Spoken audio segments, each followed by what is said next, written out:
Oke, selamat datang semuanya. Kali ini kita bakal ngomongin sesuatu yang kedengerannya kayak cerita sinetron, tapi ini beneran terjadi.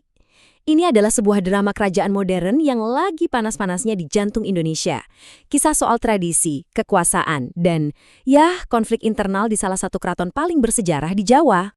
Jadi, semua ini berawal dari satu tanggal, 2 November 2025. Di hari itu, seorang raja mangkat, Raja Sri Susuhunan Pakubuwono ke-13. Wafatnya beliau ini, langsung meninggalkan kekosongan kekuasaan. Dan seperti yang bisa ditebak, kekosongan ini langsung memicu krisis besar. Dan saat kita bilang ada perpecahan, ini bukan cuma kiasan loh. Secara harfiah, gerbang keraton itu dikunci dari dalam. Gerbang itu sendiri jadi kayak medan pertempuran, simbol fisik yang nyata banget dari konflik yang lagi mengoyak keluarga kerajaan dari dalam. Nah, dari sini muncul pertanyaan utamanya kan? Jadi, siapa sebetulnya yang pegang kuncinya? Siapa yang punya hak atas tahta? Siapa yang legitimasinya diakui? Oke, yuk kita bedah lebih dalam lagi. Percaya nggak? Ini bukan sekedar ribut-ribut keluarga biasa. Ini udah jadi semacam perang simbolis.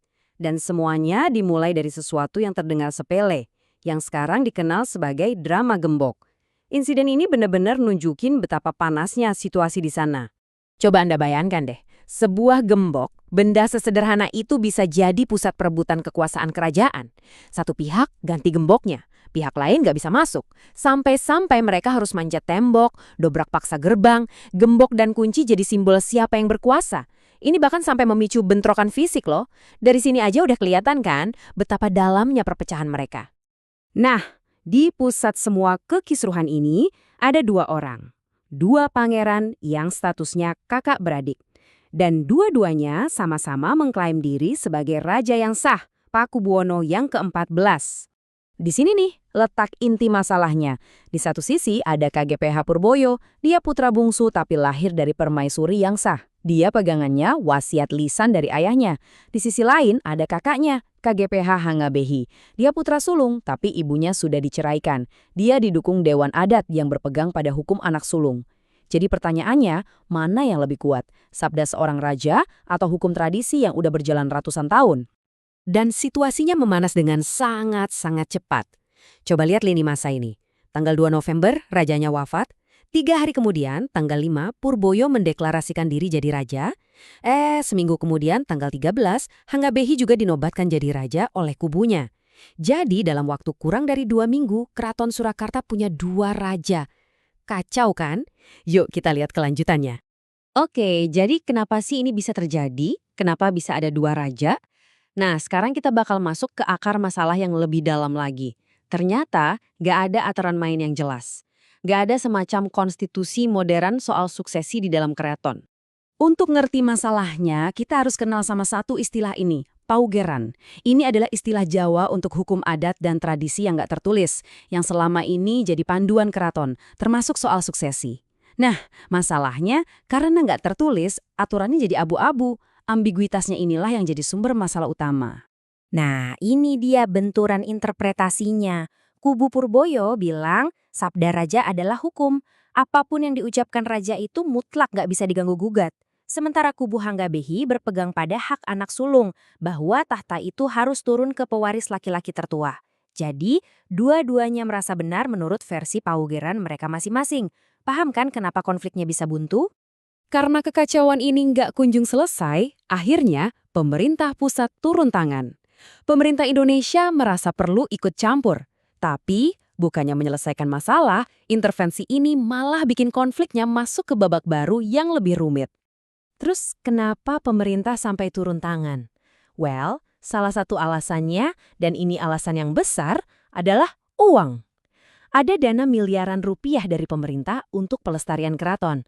Tapi karena ada 2 raja, pemerintah jadi bingung. Ini dananya mau dikasih ke siapa? Akhirnya, dana itu dibekukan. Jadi, ada kepentingan finansial yang dipertaruhkan di sini. Jadi, pemerintah coba menengahi, tepatnya tanggal 18 Januari 2026. Menteri Kebudayaan Fadlizon datang langsung. Proposalnya, oke, kita tunjuk manajer sementara yang netral dulu ya. Tapi apa yang terjadi? Kubu Purboyo langsung menolak mentah-mentah. Buat mereka, ini sama aja nggak mengakui legitimasi rajanya. Suasananya jadi super tegang, sampai ada yang merebut mikrofon sebagai bentuk protes, terus mereka walkout. Upaya mediasi ini gagal total. Benar-benar nunjukin betapa susahnya menerapkan logika birokrasi modern ke dalam sengketa yang sifatnya feodal. Nah, ini bagian yang paling bikin geleng-geleng kepala. Krisis kayak gini ternyata bukan yang pertama kali. Ini kayak deja vu. Sejarah mencatat adanya siklus yang sama, masalah yang sama, yang terus berulang di dalam keraton. Seperti yang tertulis di sini, ini bukan konflik raja kembar yang pertama. Istilah raja kembar ini udah pernah muncul sebelumnya. Apa yang kita lihat sekarang itu cuma cerminan dari krisis yang persis sama yang terjadi belasan tahun lalu. Coba kita lihat siklusnya. Tahun 2004, Raja PB12 wafat, langsung muncul konflik raja kembar yang berlangsung 8 tahun. Lama banget. Terus di 2012, siapa yang berhasil mendamaikan?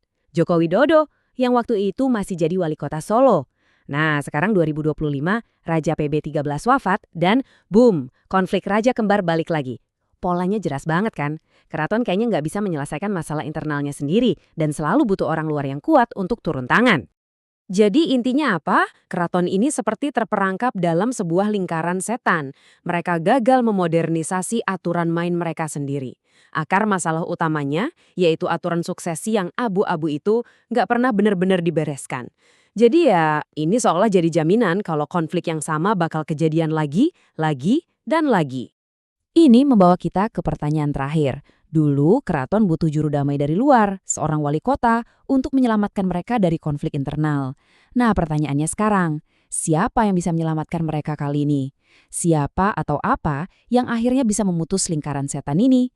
Masa depan lembaga kuno ini benar-benar jadi sebuah teka-teki besar.